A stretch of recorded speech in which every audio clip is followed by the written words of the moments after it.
वालेकुम।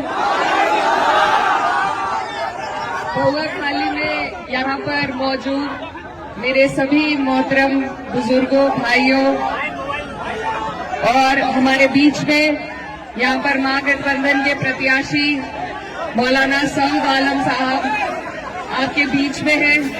मैं बहुत दूर से आपके बीच में आई हूँ, आपकी बहन हूँ, आपकी बेटी हूँ, और सिर्फ इसलिए कि आज पूरे देश की नजर अगर कहीं है तो आप लोगों के ऊपर है कि बिहार की ये अजीम जनता हमें रास्ता दिखाएगी कि इस देश को किस दिशा में चलना चाहिए। नफरत के दिशा में, बेरोजगारी और गरीबी के दिशा में, या एक उम्मीद के दिशा में। तो आज हम सब आपके बीच में महागठबंधन के रूप में एक ऐसा गठबंधन लेके आए हैं जहां सभी का मान सम्मान, सभी की इज्जत होगी, जहां आपकी तरक्की के लिए, आपकी आने वाली नस्लों की तरक्की के लिए काम किया जाएगा।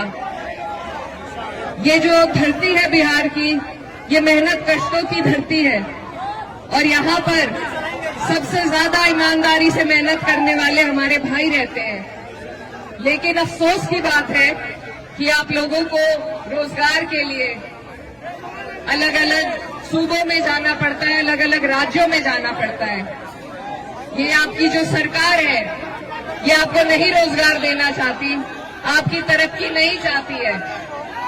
अब बहुत लंबा वक्त काट के आपके सामने ये सुनहरा मौका है कि आप लोग हम सब एकजुट होकर मिलकर इस सरकार को बदलने का काम करें।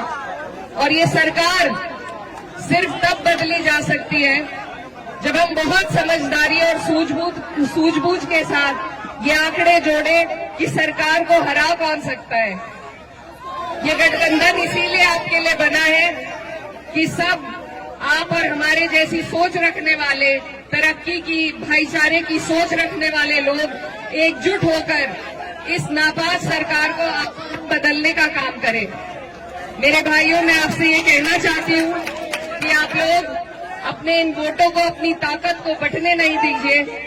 एकजुट होकर, एक तरफ होकर जब आप और हम वोट करेंगे तभी जाके हमें तरक्की हासिल हो पाएगी।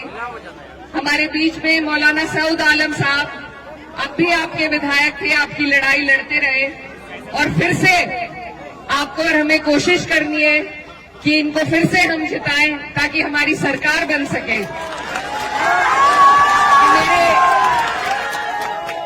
मौलाना सऊद के जो वालिद थे वो मेरी वालदा के साथ सांसद रहे, तो हमारा पुराना ताल्लुक है, पुराना रिश्ता है। और उसी के नाते आज मैं आपके बीच में ये गुहार लगाने आई हूँ कि इस सरकार से, ये जो डबल इंजन की नापाक सरकार है, इससे हम लड़ते हैं जब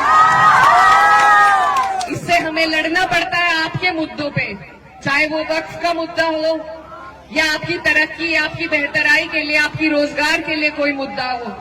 जब हम लड़ते हैं तो आपकी और हमारी लड़ाई से का फायदा उठाकर जो लोग जीत के इस सरकार में बैठे हैं, उन्होंने किस तरीके से आपको और हमें धोखा देने का काम किया, ये बात आपको जरूर याद रखनी है। ये एक सिस्टम के तहत आपके और हमारे इदारों को बिल्कुल खत्म करना चाहते हैं ताकि आप और हम तालीम से, रोजगार से, तरक्की से दूर हों। तो इन लोगों के इस इरादे को अगर हम फेल कर सकते हैं तो सिर्फ एक वोट की ताकत हमारे पास है और कोई लाठी डंडे की ताकत नहीं है। सिर्फ वोट की ताकत से आप चोट पहुंचा सकते हैं और उसमें भी अगर हम अपने वोटों को बांट देंगे, अगर आपसी लड़ाई के चक्कर में हम इनको फिर जीतने देंगे तो ये हमारी आने वाली नस्लें आपको और हमें कभी माफ नहीं कर पाएंगी। तो मैं बहुत दूर से आपके बीच में, हमारा उत्तर प्रदेश आपकी तरफ निगाहें टिकाए बैठा है कि बिहार से जो संदेश निकलेगा वो पूरे देश भर में सरकार को बदलने का काम करेगा। तो मेरे भाइयों, आपसे मेरी यही गुजारिश है बार बार कि सभी लोग, माननीय अखिलेश यादव जी, राहुल गांधी जी, तेजस्वी यादव जी, सभी लोग कोशिश कर रहे हैं, आपके बीच में आ रहे हैं। इस बार आपके पास मौका है। अगर इस बार मायूस हो गए तो फिर लंबा मौका हाथ से चला जाएगा। इसलिए आपको चूकना नहीं है और लालटेन का आपका बटन है। आने वाली 11 तारीख है। मैं आप आपकी बेटी, हमारे यहाँ बेटी बहन की बात कोई नहीं टालता, तो मैं उम्मीद करती हूँ कि बिहार की जनता भी पहली बार मुझे यहाँ आने पर मेरा मान सम्मान रखेगी, अपना प्यार देगी और हमारे भाई मौलाना सऊद आलम साहब को एक एक वोट देने का काम करेंगे। और भी जो लोग हैं वो भी अपने हैं, वो भी लड़ रहे हैं, लेकिन मेरा बस आपसे ये सवाल है कि वोट डालने से पहले ये सोचिए कि क्या वो सरकार बना सकते हैं। अगर वो सरकार के नजदीक पहुंचते हैं तो आप बेशक वोट उन्हें दे दीजिए, लेकिन वो नहीं पहुंचेंगे, उन्हें अगर वोट दिए जाएंगे, बटेंगे अगर हमारे वोट, तो सरकार फिर से भाजपा की बनेगी और इस बार भाजपा नीतीश जी को मुख्यमंत्री भी नहीं बनाएगी, इस बार वो खुद कब्जा लेगी। तो अब तक जो हालात थे वो बद से बदतर आपके हो जाएंगे, इसलिए आपको पहले ही अपनी सुरक्षा करनी है और उसका जरिया मैंने जैसा आपको बताया सिर्फ वोट का है आपके पास। इस बार आपको नहीं बचना है, आपको एक एक वोट एकजुट होकर अपने प्रत्याशी लालटेन पर देने का काम करना है। तो इन्हीं बातों के साथ मैं उम्मीद करती हूँ कि पोवाखाली की ये जनता, ये गयूर आवाम सही फैसला लेगी, लालटेन का बटन दबाएगी और मौलाना सऊद साहब को यहाँ से जिताने का फिर से काम करेगी। आप सब यहाँ मेरी बात सुनने के लिए इकट्ठा हुए, यहाँ पर दूर दूर से लोग आए, मैं आपका तहे दिल से शुक्रिया अदा करती हूँ। और बस एक बात के साथ आपसे विदा लेना चाहती हूँ कि उसूलों पर जब आ जाए तो टकराना जरूरी है, जिंदा हो तो जिंदा नजर आना जरूरी है।